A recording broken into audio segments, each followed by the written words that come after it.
Hello, my name is Carrie and this is my persuasive speech for speech class. The purpose of my speech is to persuade the audience on why the death penalty in America is wrong. At the end of my speech, the audience will know the facts and the history of the death penalty in Ohio and the pros and the cons of the death penalty. Is it appropriate to punish someone who has murdered somebody with murder?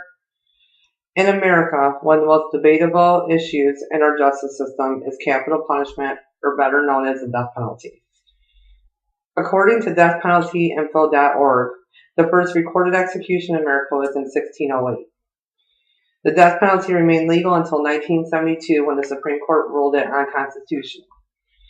However, in 1976, the Supreme Court reinstated the death penalty, although it is not used in all states. Although it is used in 34 states in America, it is not a proven way to control crime. I chose this topic because I've always been interested in criminal justice. This next semester I will be taking a criminal justice class, and this is a topic that I've researched extensively for this paper. I have always watched documentaries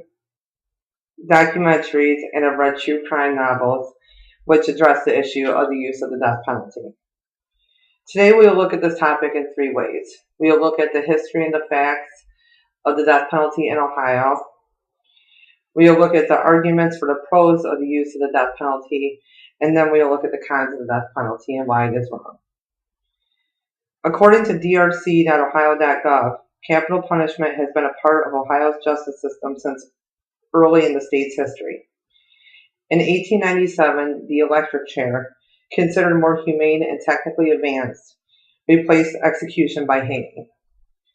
From 1897 to 1963, there were 315 persons put to death in the electric chair, and this included 3 women.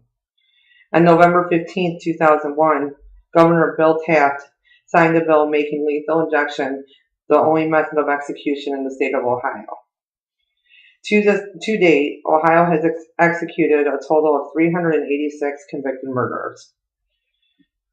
Now that I've given you some facts about the death penalty in our state, I am going to tell you about some arguments that people have on why we should use the death penalty. Many people believe that the death penalty is an appropriate form of punishment. According to balancepolitics.org, many people believe that the death penalty gives closure to the victims' families who have already suffered so much. Also, many people believe that it alleviates the problem of overpopulation in our prison system today. Also, it gives prosecutors another bargaining chip in the plea bargaining process, which often leads to the admittance of guilt to a crime, and this also can give closure to families of the victims. The existence of the death penalty gives prosecutors much more flexibility and power to ensure just punishment.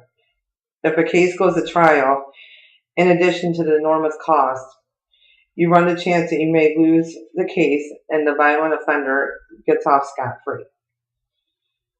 Now that I've told you about some arguments that are for the death penalty, I'm going to tell you why I believe that it is wrong. Although it is widely used in America, I feel it is an inhumane, costly, and unjust form of punishment. First off, the cost to taxpayers of capital punishment is several times that of keeping someone in prison for the rest of their lives. It can actually cost 2 to 5 times more. This is according to balancepolitics.org. Also, the death penalty can claim innocent lives. Since 1973, 138 people have been released from death row due to evidence of wrongful conviction. Yet, in the same amount of period, more than 1,200 people have been executed. Also, it is barbaric and it violates the cruel and unusual clause in the Bill of Rights.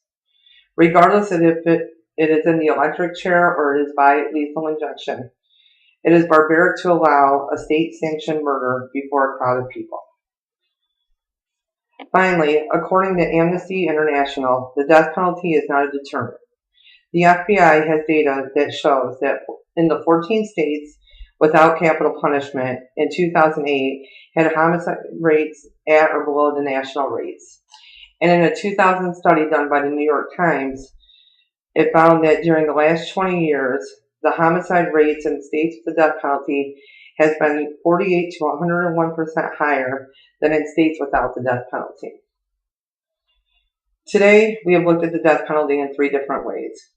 We have looked at the facts and the history of the death penalty in Ohio. We have looked at arguments for the death penalty, and we have looked at why the death penalty is not an effective form of punishment.